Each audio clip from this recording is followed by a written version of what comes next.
الحمد لله نحمده ونستعينه ونستغفره ونؤمن به ونتوكل عليه ونعوذ بالله من شرور أنفسنا ومن سيئات أعمالنا من يهده الله فلا مضل له ومن يضلل فلا هادي له ونشهد أن لا إله إلا الله وحده لا شريك له ونشهد أن سيدنا وسندنا وحبيبنا ومولانا محمدا عبده ورسوله أرسله الله تعالى بالحق بشيرا ونذيرا فقد قال الله تبارك وتعالى في القرآن المجيد فأعوذ بالله من الشيطان الرجيم بسم الله الرحمن الرحيم وما أرسلناك إلا رحمة للعالمين وقال النبي صلى الله عليه وسلم إنما الأعمال بالنيات صدق الله العظيم وبلغنا رسوله الكريم أمين ملك بر رؤوف رحيم ورب حليم ونحن على ذلك لمن الشاهدين والشاكرين والحمد لله رب العالمين. عزیزان محترم، بزرگوں اور دوستوں، عزیز ساتھیوں،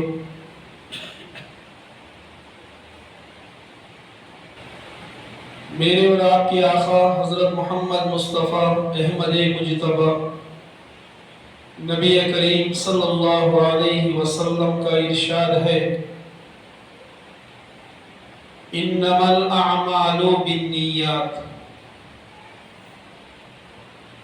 سارے اعمال کا دار و مدار نیتوں پر ہے. سارے اعمال کا دار و مدار. پیارے آقا نے کتنی پیاری حدیث بیان کی. سارے اعمال کا دار و مدار نیتوں پر ہے. ہم جو بھی اعمال کرتے ہیں، جو بھی کام کرتے ہیں، اگر ان کاموں میں اگر ہماری نیت اچھی ہوگی تو اجر و ثواب ملے گا، اور اگر جو کام کرتے ہیں ان کاموں میں اگر ہماری نیت اچھی نہیں ہوگی تو گناہ ملے گا. حضرت شیخ سعدی رحمت اللہ علیہ بہت ہی مایہ ناز ہستی ہیں. حضرت شیخ سعدی رحمت اللہ علیہ فرماتے ہیں کہ ایک بادشاہ اور ایک درویش کا انتقال ہوا. ایک بادشاہ اور ایک درویش کا انتقال ہوا تو خواب دیکھنے والے نے دیکھا کہ بادشاہ جنت میں ٹہل رہا ہے. بادشاہ جنت میں ہے اور وہ درویش دوزخ میں ہے. تو اس زمانے کے بہت بڑے بزرگ سے خواب کی تعبیر پوچھی کہ بادشاہ جنت میں ہے، درویش جہنم میں ہے، یہ خواب کی تعبیر کیا ہے؟ تو اس وقت کے بزرگ نے جواب دیا بادشاہ جو تھا وہ بادشاہ کو اللہ نے تخت و تاج سے نوازا تھا. اس کے باوجود بھی وہ بادشاہ اللہ سے یہ دعا کرتا کہ اے اللہ تو مجھے درویش بنا، تو مجھے اپنا دوست بنا، تو مجھے درویش جیسا بنا، تو مجھے اللہ والا بنا. بادشاہ تخت و تاج پہ رہ کے اللہ کے دوست کی وہ دعا کرتا تھا، اس لیے اللہ نے اسے جنت میں بھیجا. اس کی نیت اچھی تھی.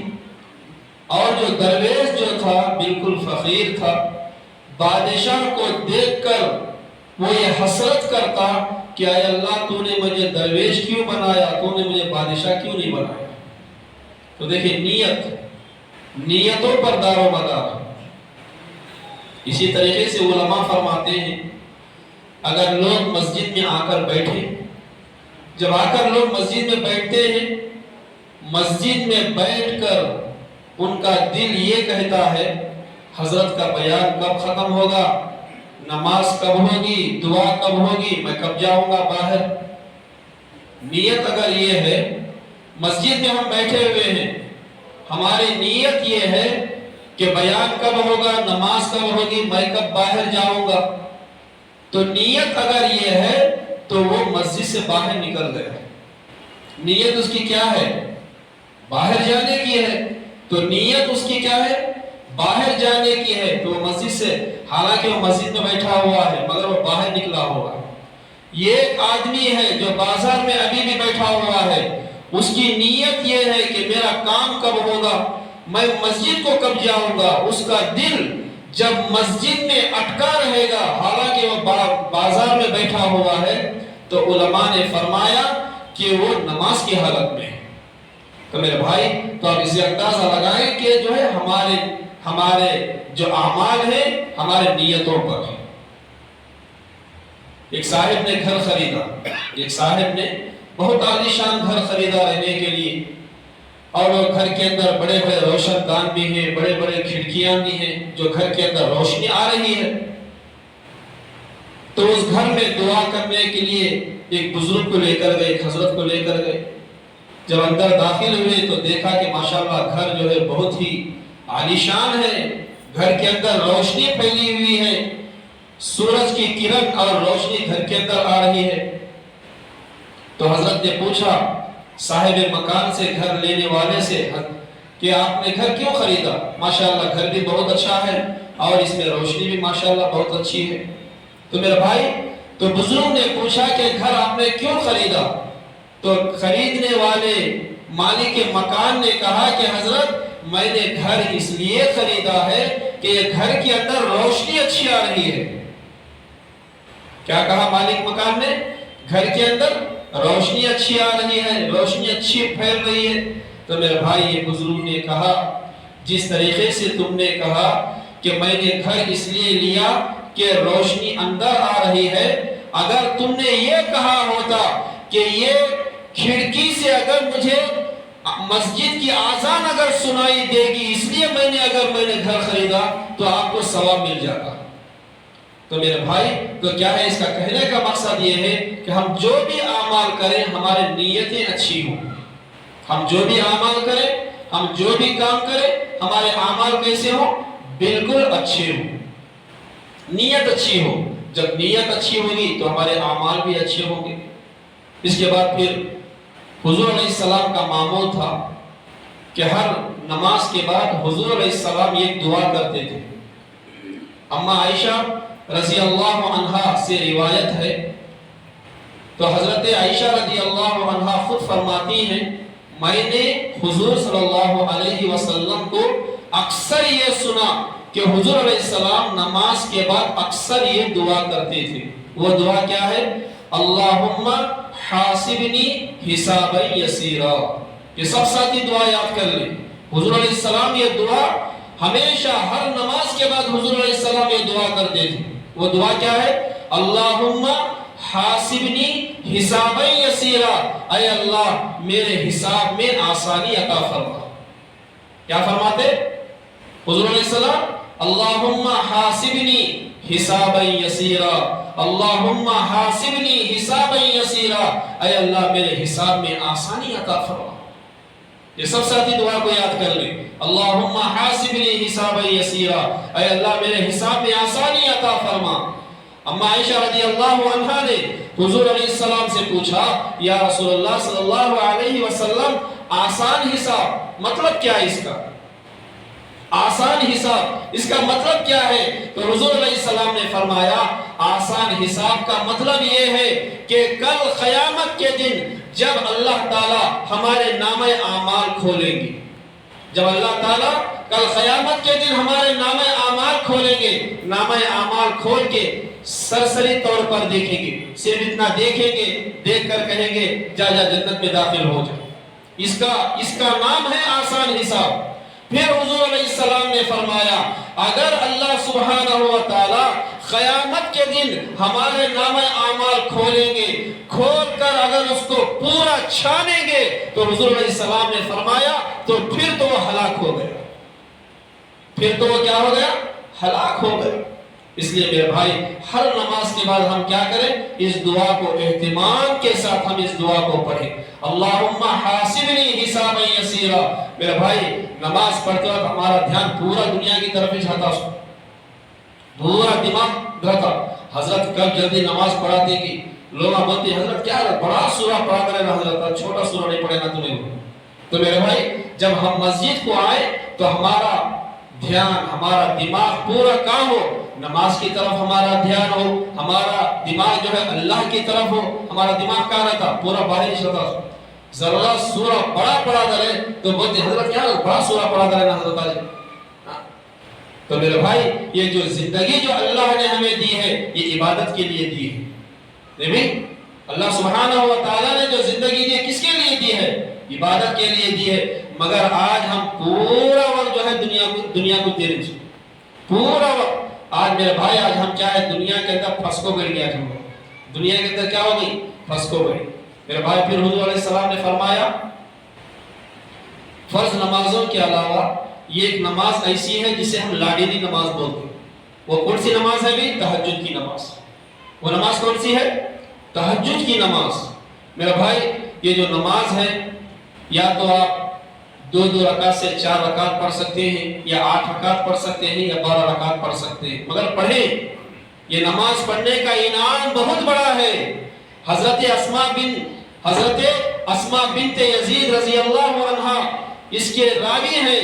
حضور نبی کریم صلی اللہ علیہ وسلم نے فرمایا میدان محشر میں ایک منادی پکارے گا، میدان محشر میں کل قیامت کے دن میدان محشر میں ایک منادی پکارے گا، پکار کر کہے گا کہاں ہیں وہ بندے جن کے پہلو بستروں سے الگ رہتے تھے، جن کے پہلو بستروں سے الگ رہتے تھے۔ اس کا مطلب یہ کہ رات میں اپنے بستروں کو چھوڑ کر جو تہجد کی نماز جو پڑھتے تھے وہ اٹھ کر کھڑے ہو جائیں، وہ اٹھ کر کھڑے ہو جائیں۔ میرے بھائی میدان حشر میں لاکھوں اربوں کھربوں لوگ جو ہے وہاں پہ میدان حشر میں جمع ہوں گے۔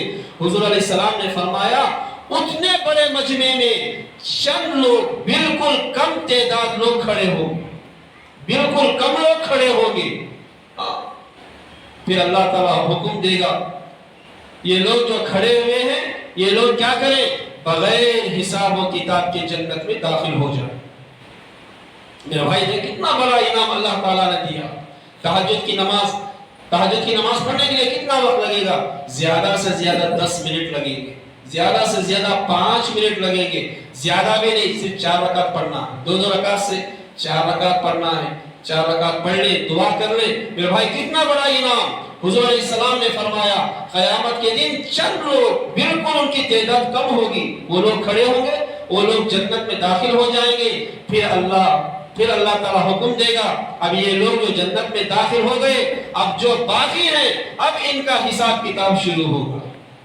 اب ان کا حساب و کتاب کیا ہوگا؟ اب ان کا حساب و کتاب شروع ہوگا۔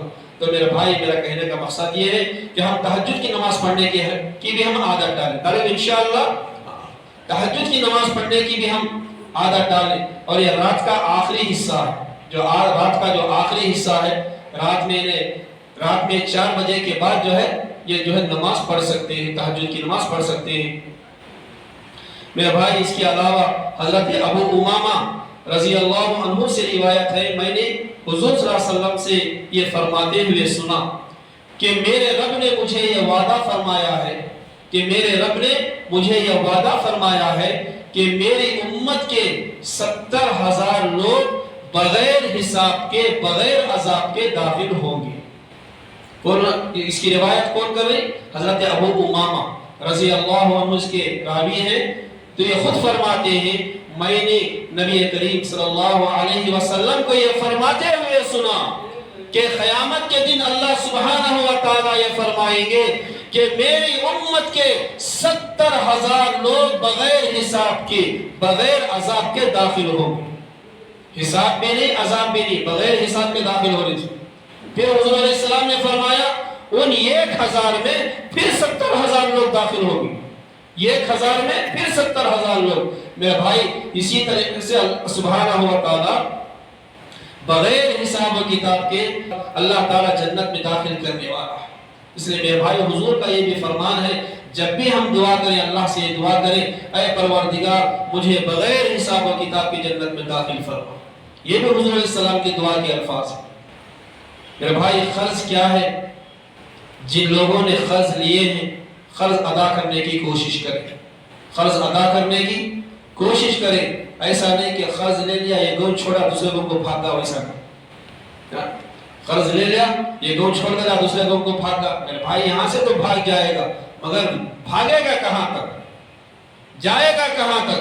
ایک نہ ایک دن تو اللہ کے سامنے حاضر ہونا ہے، ایک نہ ایک دن اللہ کو یہ چہرہ تو دکھانا ہے۔ میرے بھائی قرض کے متعلق حضور علیہ السلام کے یہ الفاظ ہیں۔ ایک مرتبہ حضور علیہ السلام کے سامنے ایک جنازہ لایا گیا، صحابہ نے کہا یا رسول اللہ صلی اللہ علیہ وسلم آپ ان کی جنازے کی نماز پڑھائیں۔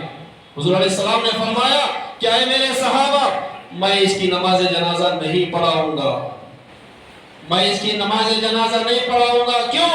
اس لیے کہ اس کے ذمے قرضہ ہے، اس کے ذمے قرضہ ہے، یہ کسی کا قرض دینا ہے، میں نماز جنازہ نہیں پڑھاؤں گا، آپ پڑھا لیں، آپ پڑھ لیں۔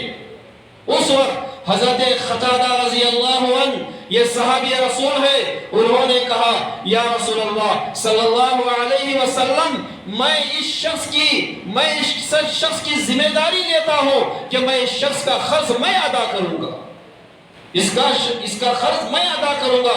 حضور علیہ السلام نے فرمایا وعدہ کرو۔ حضور علیہ السلام نے کیا فرمایا؟ وعدہ کرو۔ حضرت قتادہ رضی اللہ عنہ نے کہا یا رسول اللہ صلی اللہ علیہ وسلم میں وعدہ کرتا ہوں کہ میں اس شخص کا قرض ادا کروں گا۔ جب حضرت قتادہ رضی اللہ عنہ نے صحابی رسول نے جب ذمہ داری لے لی کہ میں قرض ادا کروں گا تو پھر حضور علیہ السلام نے وہ صحابی رسول کی جنازے کی نماز پڑھائی۔ تو میرے بھائی سے اندازہ لگائے کہ قرض معمولی چیز نہیں ہے، ایک نہ ایک دن چہرہ دکھانا ہے، ایک نہ ایک دن اللہ کے سامنے جو ہمارا فیصلہ ہونا۔ قرض کیا ہے؟ بہت ہی خطرناک چیز ہے، قرض معمولی نہیں۔ اس لیے حضور علیہ السلام نے فرمایا اگر طاقت نہیں تو جا کے سامنے والے سے کہو کہ بھائی اتنے دن کی مہلت دو، اتنے دن کی مہلت دو، اگر وہ مہلت دے گا تو ٹھیک ہے، نہیں تو پھر معاف کرانے کی تو کوشش کرو۔ کچھ بھی نہیں کرتے، دو چھوڑ کو بھاگ دیتے ہو۔ تو میرے بھائی حضرت علی مرتضیٰ ذہنوں میں رکھے، یہ واقعے کو جو واقعہ کہہ رہا ہوں یہ واقعے کو ذہنوں میں رکھے۔ حضرت علی مرتضیٰ رضی اللہ عنہ سے یہ روایت ہے، حضور علیہ السلام کے ذمے ایک یہودی کا قرض تھا، حضور ایک یہودی کو قرض دینا تھا۔ ایک مرتبہ یہودی حضور کے پاس آیا، آ کر کہنے لگا آپ میرا قرض ادا کر دیں، آپ مجھے قرض دیں، جو میں نے آپ کو جو قرض دیا تھا وہ آپ مجھے دیں۔ تو اس وقت حضور کے پاس کچھ بھی نہیں تھا۔ حضور نے فرمایا کہ اے یہودی میرے پاس اس وقت کچھ بھی نہیں ہے دینے کے لیے، قرض دینے کے لیے میرے پاس موجود نہیں ہے، مجھے چند دن کی مہلت دے، چند دن کی تو مجھے مہلت دے۔ مگر وہ یہودی جو تھا کہنے لگا کہ اے محمد میں آپ کو مہلت دینے کے لیے تیار نہیں ہوں، آپ مجھے ابھی اسی وقت میرا قرض ادا کر دیں، اسی وقت آپ مجھے میرا قرض دے دیں۔ حضور علیہ السلام نے فرمایا میرے پاس تو موجود نہیں ہے دینے کے لیے۔ تو پھر وہ یہودی کہنے لگا پھر تو میں آپ کو چھوڑوں گا نہیں، آپ ایسا کریں آپ میرے ہی پاس بیٹھ جائیں۔ پھر کیا کریں؟ آپ میرے ہی پاس بیٹھ جائیں۔ یہودی نے کہا، حضور علیہ السلام نے فرمایا تو ٹھیک ہے۔ تو حضور علیہ السلام اس یہودی کے پاس بیٹھ گئے، اس یہودی کے پاس بیٹھ گئے۔ ظہر کی نماز میں آپ نے وہی ادا کی، ظہر، عصر، مغرب، عشاء، یہ 4 نمازیں بھی حضور علیہ السلام نے وہیں پر پڑھی۔ رات ہو گئی، پھر صبح ہوئی، صبح کی فجر کی نماز بھی حضور علیہ السلام نے وہیں پر ادا کی۔ صحابہ کو معلوم ہوا، صحابہ آئے، صحابہ رنجیدہ ہیں، پریشان ہیں، غمگین ہیں، یہ کیا ہو گیا، یہ کیا معاملہ ہے؟ تو صحابہ نے آہستہ سے یہودی سے کہا کہ اے یہودی